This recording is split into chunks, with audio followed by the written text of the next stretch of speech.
You're listening to the Omni Athlete Podcast, your source of peak performance techniques and actionable practices from the world's highest achieving mind, body, and spirit competitors.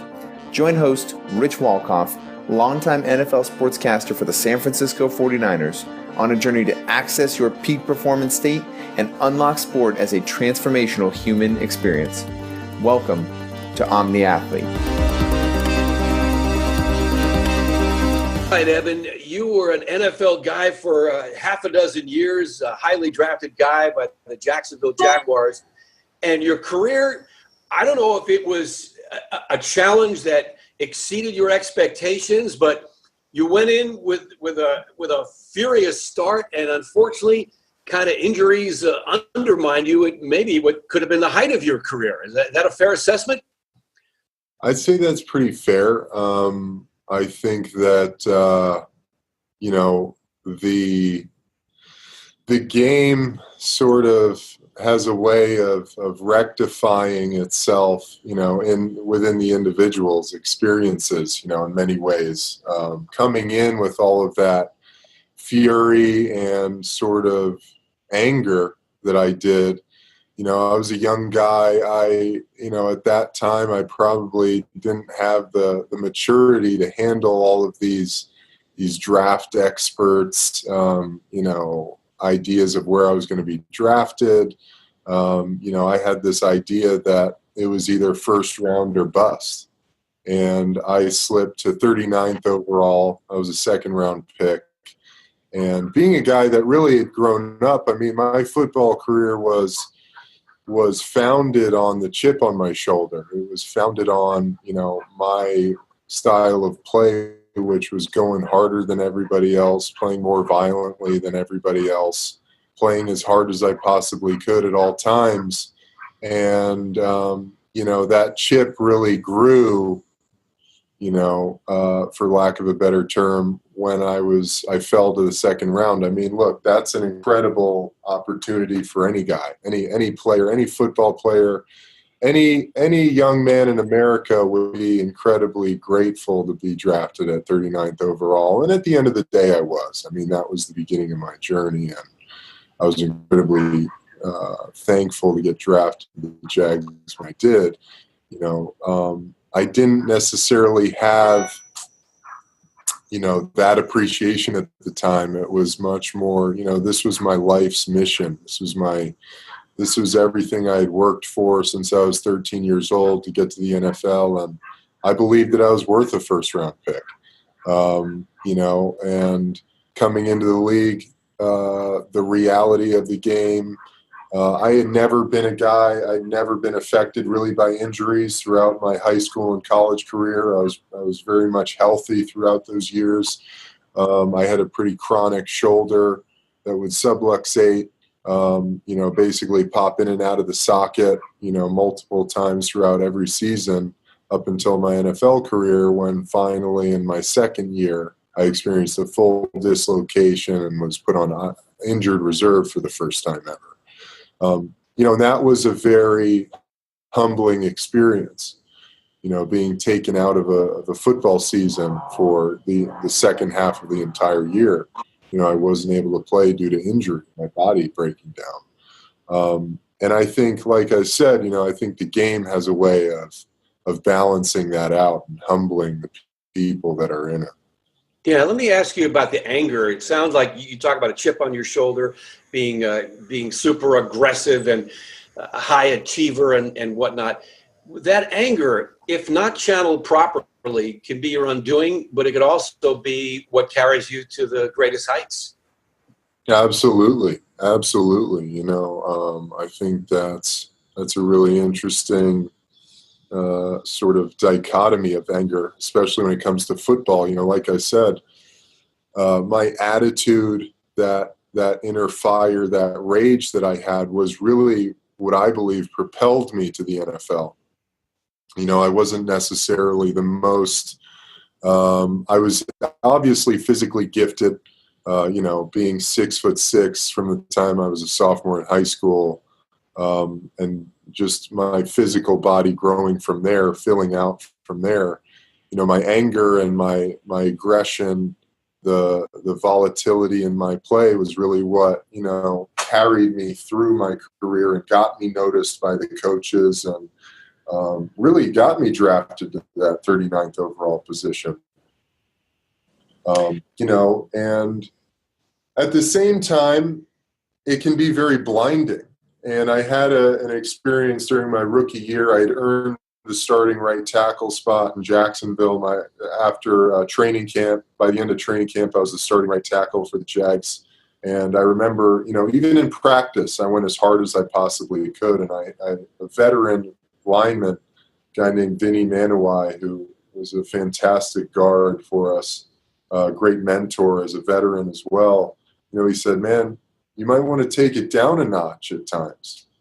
Know when it's time to go hard, know when it's time to sort of pull back and save your energy, save your body that abuse. And, I think that's one tangible way where your anger can start to get the best of you. Yeah.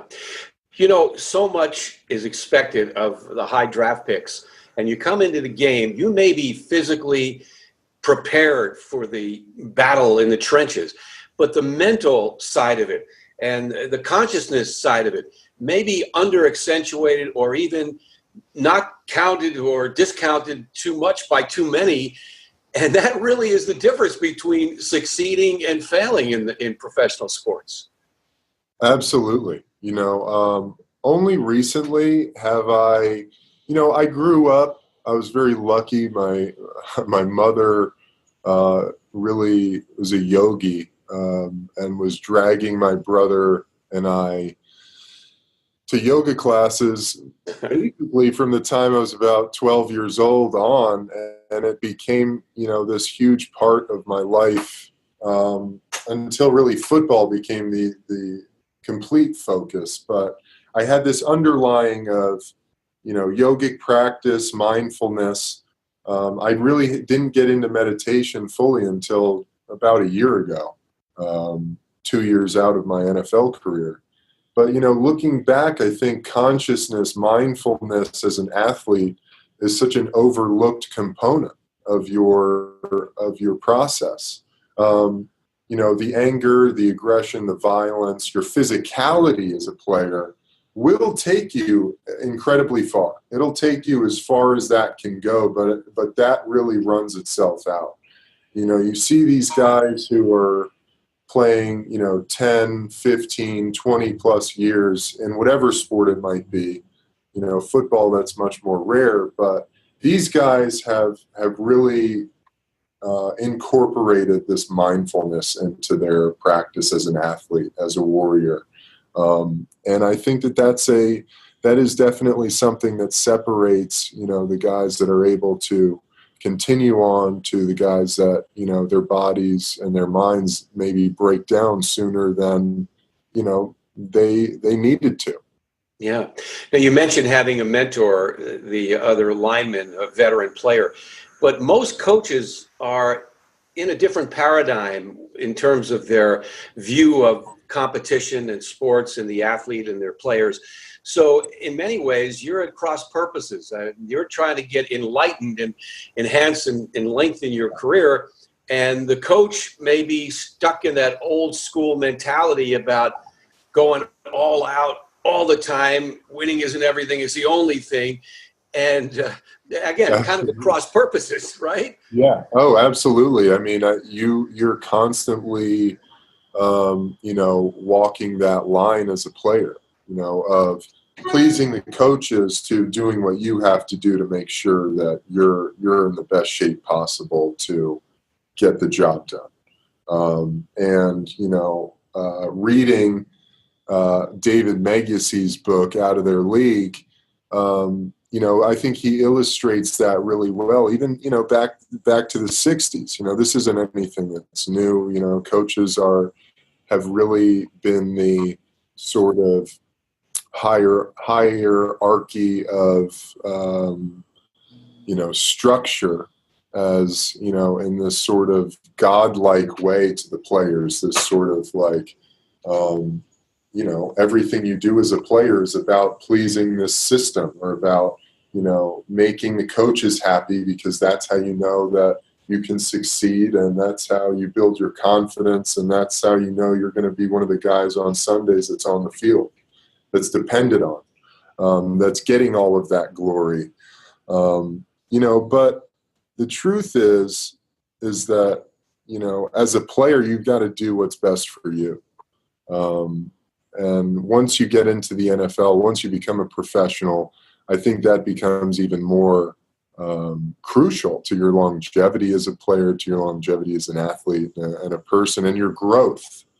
I think that as an athlete, for me, especially in football, my world became very small. My world became very contained in this football container. Everything was about whether or not I was healthy. It was about whether or not I was playing. It was about, whether or not I was doing all the things. I was making the blocks in practice, or, executing the proper assignments.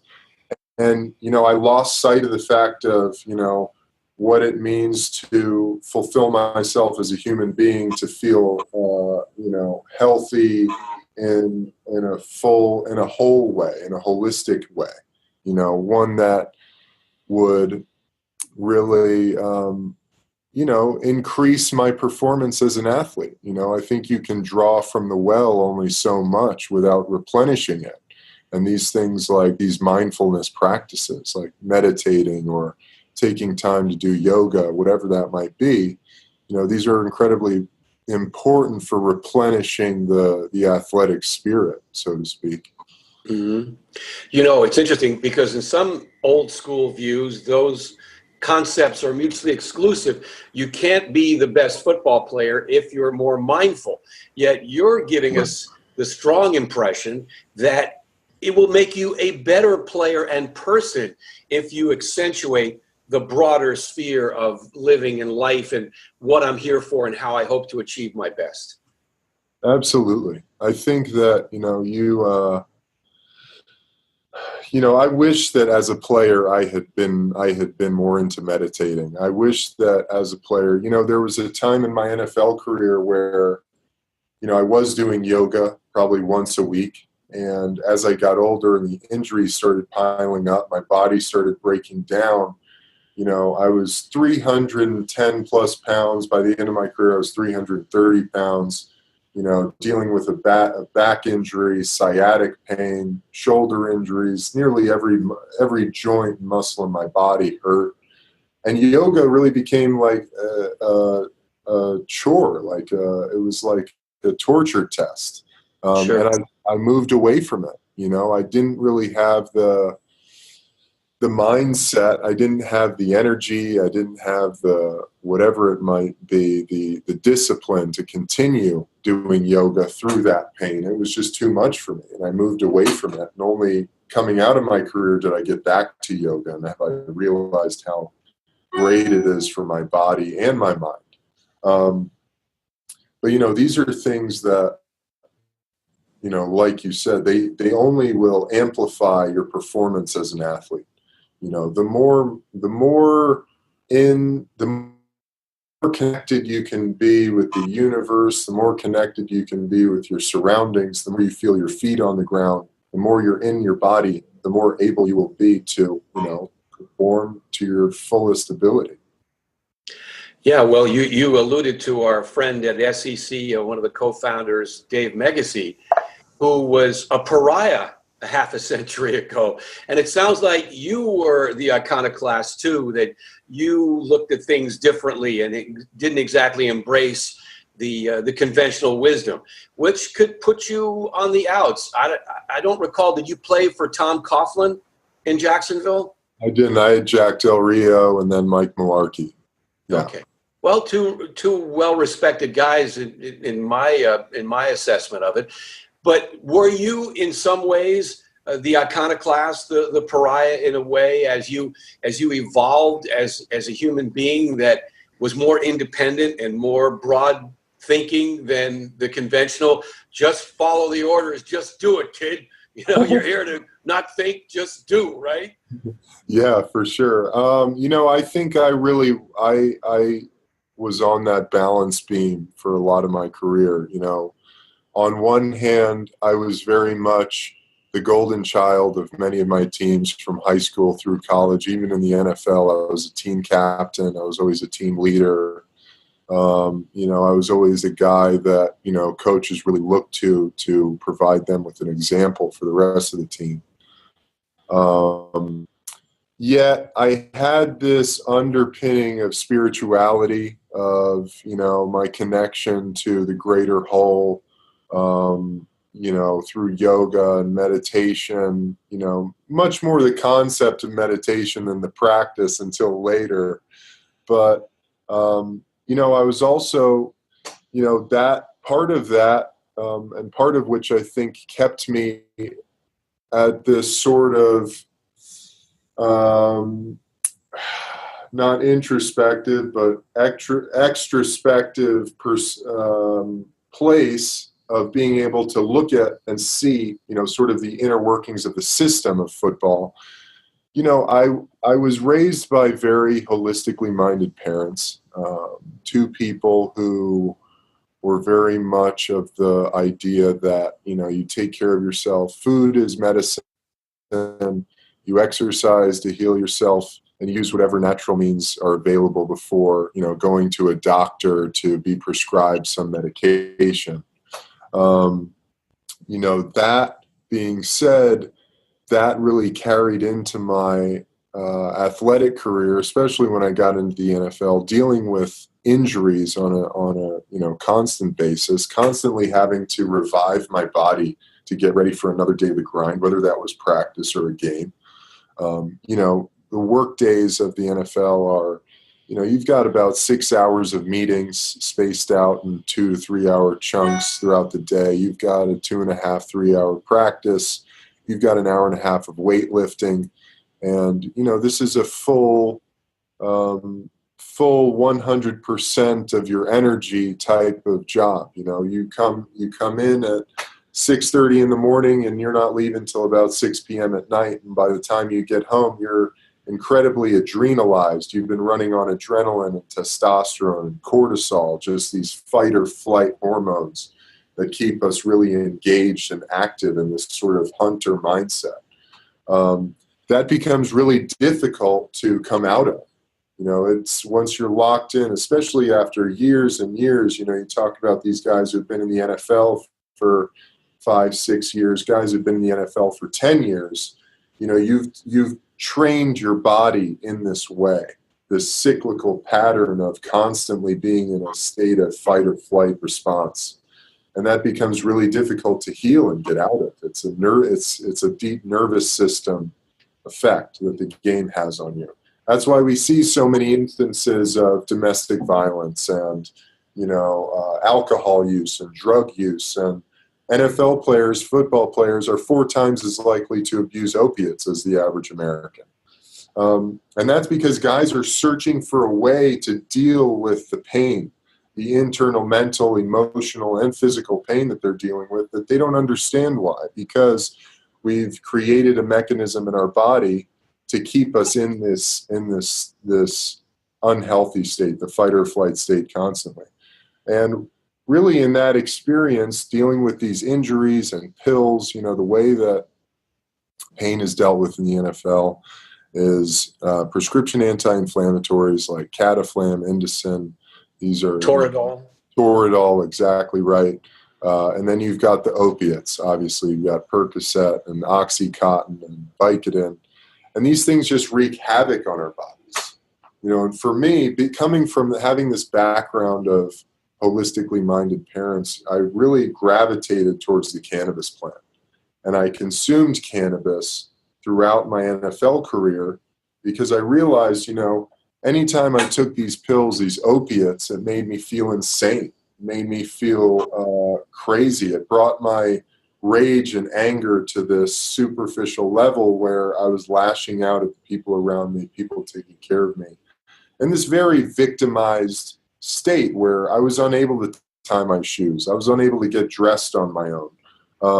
You know, during really bad periods with my back injury, I was only able to walk around my house for 5-10 minutes before my entire lower body went numb. I had this, I had a herniated disc, had it fixed in surgery, and 11 weeks after surgery, there was an infection in the disc, which I had to go on 8 weeks of intravenous antibiotics, led to some mild paralysis and back spasms. And cannabis really was the complete opposite of the pills. It helped me heal, it helped me relax, helped bring me into a much calmer, peaceful mindset where I could lie down, where I could be I could get some rest, I could heal my body, I could emotionally rejuvenate myself for another day of the grind. And I think that consuming cannabis, being a guy who really, I was just intuitively gravitated back towards the plant over and over, dealing with my pain. It was the thing that made me feel better physically and mentally. But it also gave me this other perspective that removed me from football. And I think that really played a part in, looking at this system from another light, looking at this place that I was in, this environment that I was in from another angle, and really leading in some ways, to being that iconoclast, being a guy that, was less and less, a puppet of the system and more a free thinking individual, trying to find his way through this incredibly, structured system, idealistic system. So you represent the counterculture challenge to that order that is so locked in. I mean, cannabis is still treated as a violation of the collective bargaining agreement, drug policy in the NFL. You were, I believe, suspended over that, if I'm not mistaken. And so many players turn to the cannabis in lieu of opiates because this masking of symptoms, just get on the field, pain blockers, the cortisone shots, and it's endemic to the mindset of the NFL. You want to get the guy back on the field, sometimes at the expense of his long-term future. My good friend, Dr. John Frank, was a tight end with the 49ers in the 80s, winning a couple of Super Bowls, and he broke his hand in a playoff game. And at halftime, they wanted to shoot him up and have him play in the second half. He said, no, someday I want to be a surgeon. He ended up quitting football the following year. He did not shoot his hand up because he thought it would risk his ability to someday perform operations. But you're at cross purposes. When the players want to, look long-term and the team wants to look today, this game, next game, and whatnot. So you're a threat, Eben Britton. You are a threat to the existing order. That's right. You're absolutely right. They don't want guys thinking for themselves in that way. That is, what Dr. John Frank did. That is, those types of decisions made by players are viewed as, attacks on the team, attacks on the organization, resistance. You're not playing by their rules. You're not doing everything it takes to get back out on the field, so you must not be a team player. You must not be a guy that cares about this group of people. And that's just completely incorrect and wrong. What that is really is setting an example to the young guys that, football is a game at the end of the day. And, your long-term, your body, your health, you're going to have a hell of a lot longer out of the game in your life than you are going to have playing the game. And those years coming out, you want those to be years that you can enjoy. You want those to be years that you can use your body and live a life that, makes you feel good, that makes you feel fulfilled. One thing I have to say, what I failed a drug test for was Ritalin. I started taking Adderall around my second year in the NFL. And it was at a point, I had really hit, in many ways, a wall mentally. whether that had to do with, years of head trauma, concussions, undiagnosed concussions. I was always a guy that, you asked me in my 6th year in the NFL if I'd ever had a concussion, I'd tell you no. It was something that didn't happen to me. That's the way I looked at it. That's the way I thought about it. Looking back at my career, I'd be foolish not to realize that some of the hits I took weren't full-blown concussions. One in particular in Chicago, where I had multiple days of symptoms, from a deep, dark depression to anxiety to just living in a fog. And I think because, I found myself in my 2nd year in the NFL really needing something just to get me through meetings, just to get me into the building every day. And I found myself, taking Adderall. I went through the process. I got a therapeutic use exemption for it. I had a doctor evaluate me. They said, yeah, sure enough, man, you have ADHD. You could definitely take this medication. I was prescribed Adderall. And I used that for 4.5 years of my NFL career. And really, the way it felt to me was it was something that, it helped me focus in meetings, and it helped get my feet moving through some very traumatic, the back injury really slowed my legs down, the sciatic nerve damage. I couldn't feel my feet on the ground. And as a lineman, that's one of your biggest assets, is being able to feel your feet. I had always had great feet as a player. That was another one of the reasons, I think, one of the fundamental pillars of getting me to the NFL was my feet and my aggression. And taking away the movement, my connection to my right foot, Adderall, I felt really helped me reestablish that connection until I felt like, I became very robotic. I became very much soulless on the Adderall. It was something that it gave me it put me into a state of, life was about just getting things done rather than life was about something to experience. And so my last year in the NFL with the Bears, we had come back from the bye week. I had my appendix taken out. I had an appendicitis during the bye week. Talk about a spiritual event happening in my last year in the NFL. The universe really saying, what's going on here, man? And, we've got to make a change. I had come back to the facility.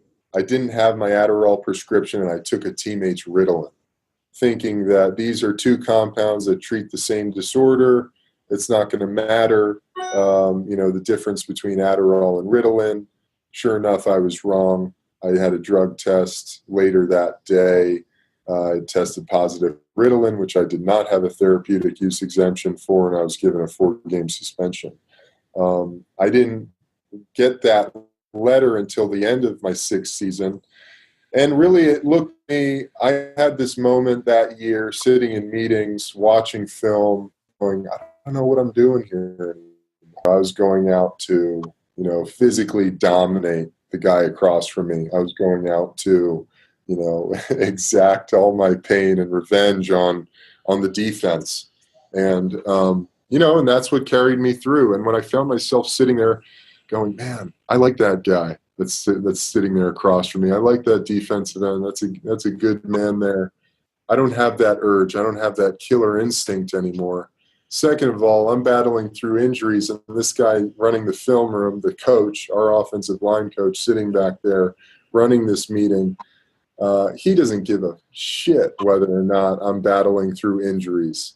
And these sort of fundamental things started creeping into my psyche, and I really found myself disillusioned with the game. I found myself asking why. And I think as a football player, the minute you start asking why is the minute you start to lose your edge as a competitor in that game. Yeah.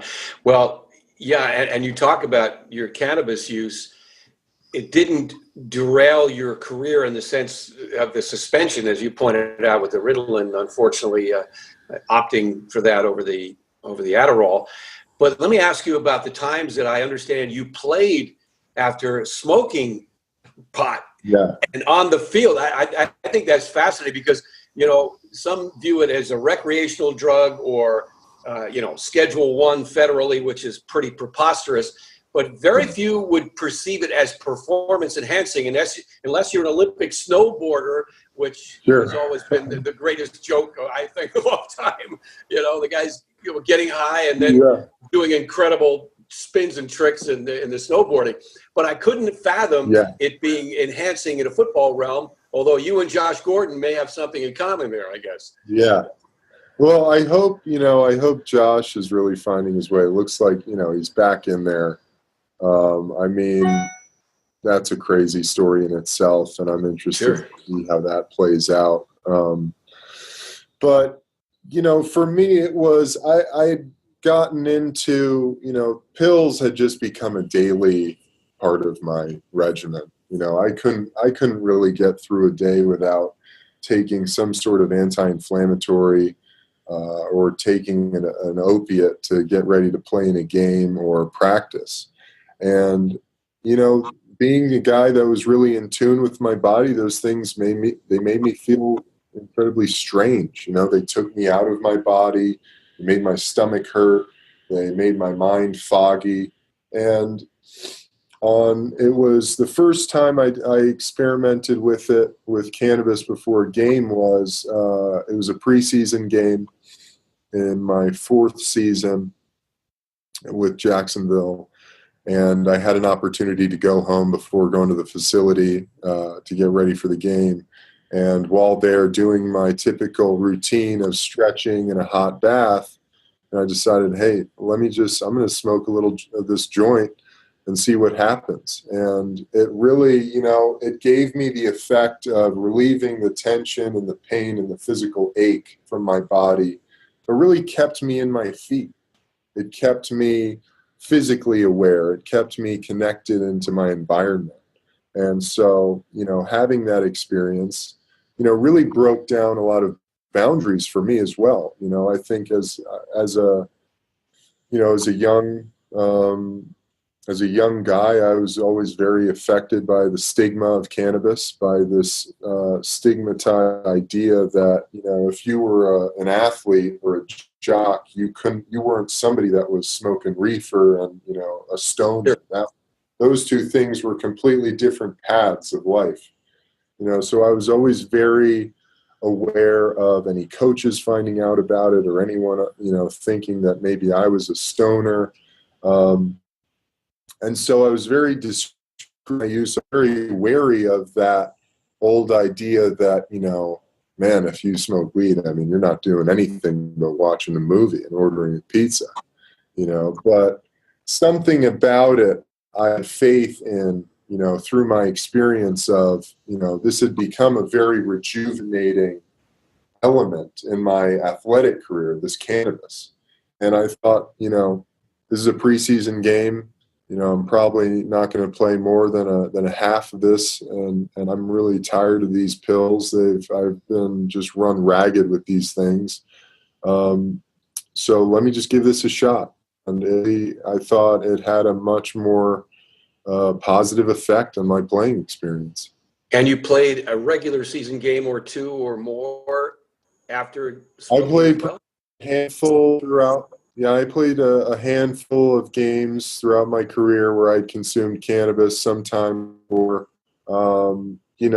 it's difficult to say, the potency was probably not there. I would have been better off having an edible sometime before the game so that it would have kicked in actually by the time warm-ups happened. But, I did use it a handful of more times throughout my career, and, it was much preferred to the pills. Yeah, I'm just curious. You smoke a joint before you get on the team bus? Or you have a teammate you shared it with? You don't have to name names, but I'm just curious. Well, the environment, because you had to be very discreet. If you were caught then, there's no way they'd let you play. The joint, that's a much less, that wasn't as available, but, in this beautiful age of various cannabis products and ways of extracting the cannabinoids and doing various things, I had a vaporizer. I had a little vape pen that I'd bring with me to the hotel, and I'd use that before getting on the bus. Yeah. So now you founded the Gridiron Cannabis Coalition, which is Well, that's different. No, the Gridiron Cannabis Coalition was a group founded by Kyle Turley, and they are doing some different things now, but our group is Athletes for Care.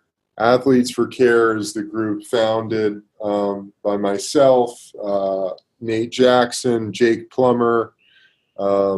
We've got a incredible group of NFL players, NHL players like Riley Cote and Darren McCarty. We've got NBA players like Cliff Robinson. We've got MMA, UFC guys, Boss Rutan and Frank Shamrock. And this is a collection of people coming together who have had very positive experiences with cannabis. And it's began as an advocacy group, but it's become much more than that. We are all in this very singular mindset of, cannabis is a wellness tool. Cannabis is a healing tool, one of many that includes, your nutrition, which means what you're putting into your body as far as food, the types of medicines you're consuming, which, cannabis falls under that, to your mindfulness, yoga, meditation, getting involved in your community, having a support group.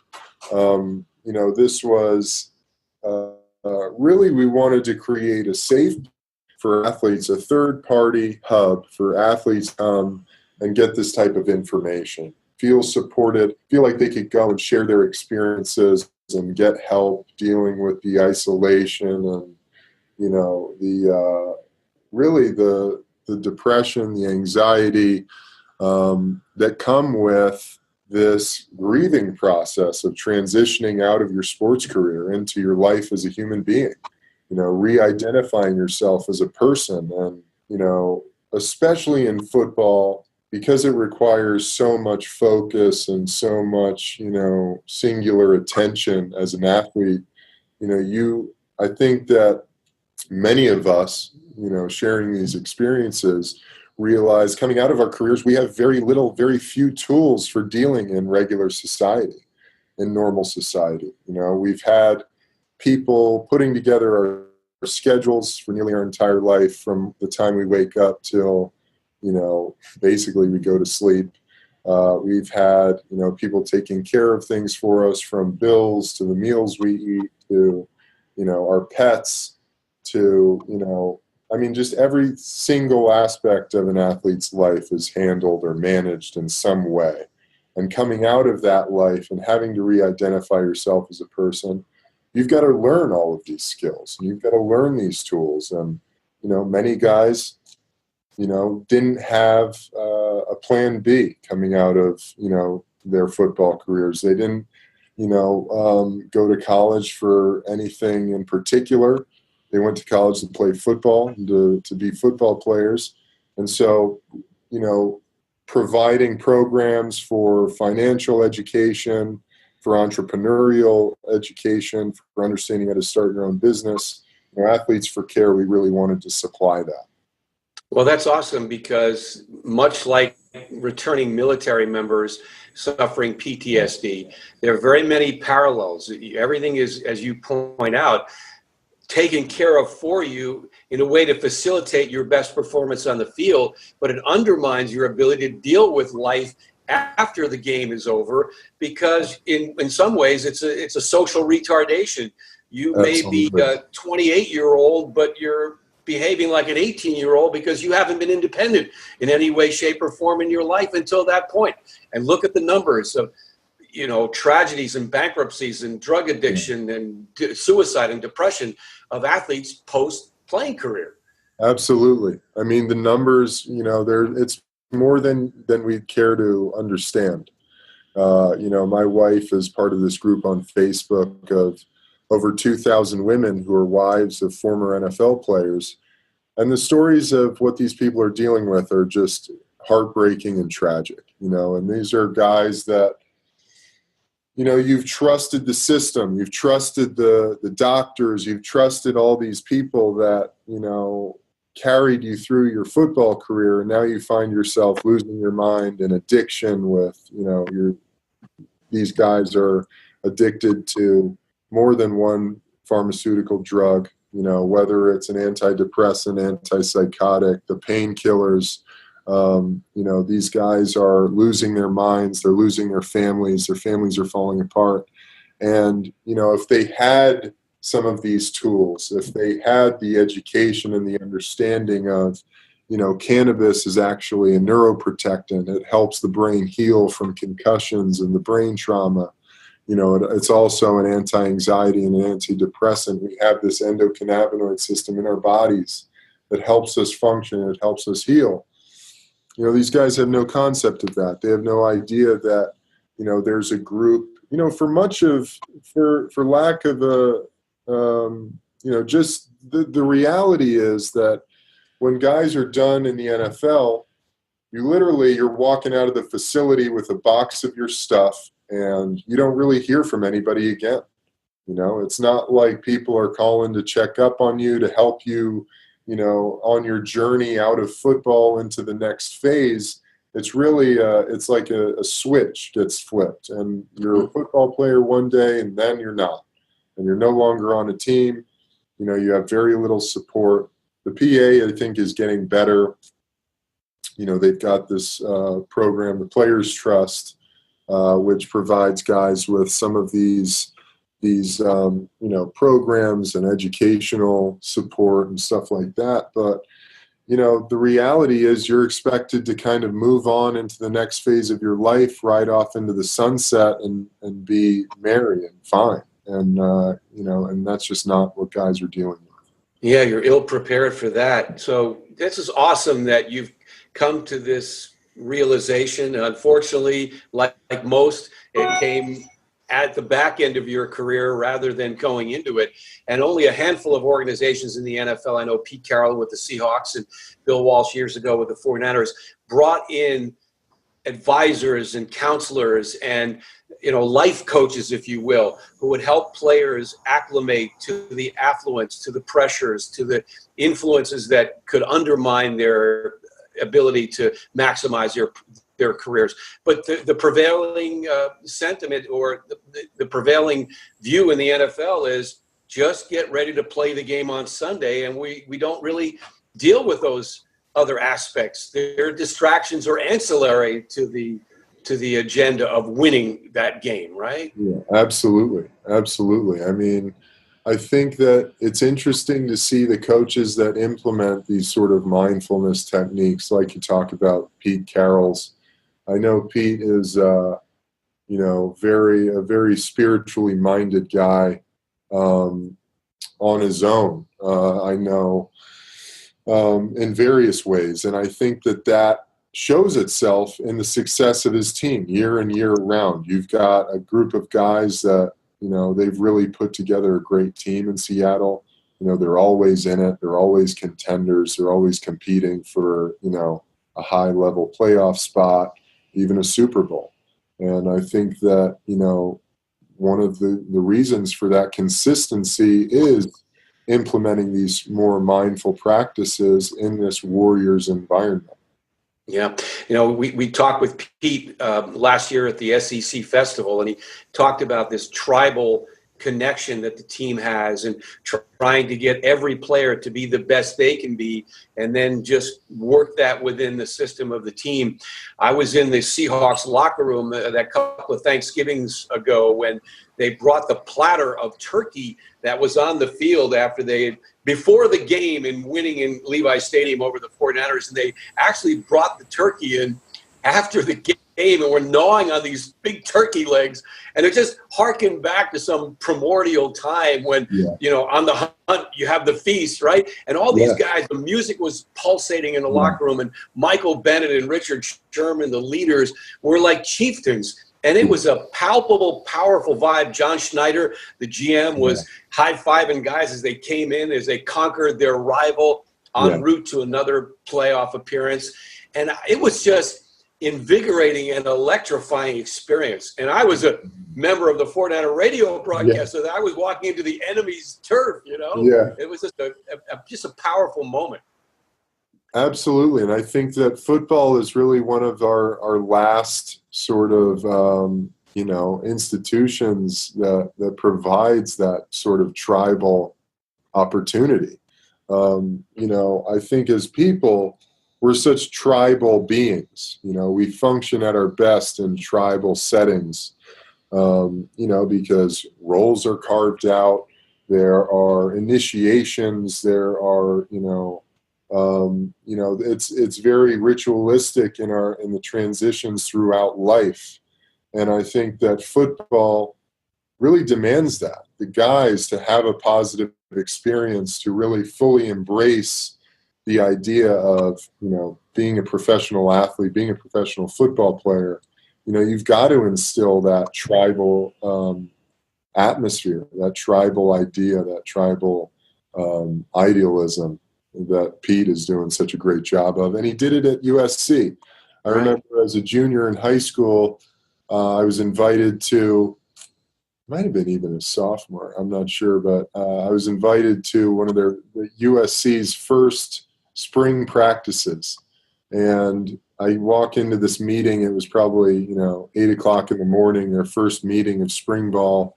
And Pete literally had the entire team ripping their shirts off, beating their chests, screaming at the top of their lungs in excitement. It was the most inspiring and awesome thing I've ever seen in my life, and never saw it again. It was something really, it was a special approach to, the football team environment. But you chose Arizona over SC's. I chose Arizona. I wanted to be a part of this up-and-comer. Arizona hadn't been to a bowl game in 10 years. I wanted to be a part of the team that brought him back. And then on top of that, Arizona was one of the only schools offering me a scholarship that had creative writing as a major. Creative writing is something that around my sophomore year of high school, I realized was really an underlying passion for me and a great outlet aside from my football career. And so Arizona has probably the best creative writing program in the world. And that was really the cherry that got me there. That's awesome. Well, it's been fun chatting with you, Eben, and I want to ask you one final thing. We call these interviews about the omni-athlete, the mind, body, spirit, the collective wisdom that it takes all of that to be your best in whatever pursuit you have athletically. So can you put into words, you don't have to write them down, but you put into words what you think the omni-athlete means to you and how it carried you through your career in the National Football League? I think omni-athlete, that's an awesome term, because I think that represents everything that we really started talking about, which is, the warrior that gives 100% of himself physically to his endeavor, however, has the mindfulness and the conscious awakening to be able to, fulfill that spiritually as well. And I think that, combining the spirit and the physical is the ultimate in athletic performance. And really, as an athlete, it's about, exercising the soul that we have. I heard this really fascinating thing the other day from a guy named Paul Chek. He talked about, everybody thinks that our soul is in our bodies. But the truth is our body is in our soul, and that our soul is this field of action that we are of potentiality that we're able to maneuver in, use this body to maneuver throughout. And I think that, that's really what being an athlete is all about, is it's, engaging the soul in a way that, lights your fire and carries you through your life on this really incredible spiritual journey. That's well said. Well, you carry the torch proudly and boldly. Nice chatting with you, Eben. And by the way, a little postscript, your Mindful Warrior podcast with Nate Jackson was a riot. And I look forward to hearing more. You and Nate really get it going on, and you have a great camaraderie and team vibe in that partnership. Awesome, man. Thank you so much. That means a lot. I appreciate it. All right. Good to talk with you, Eben. You too, Rich.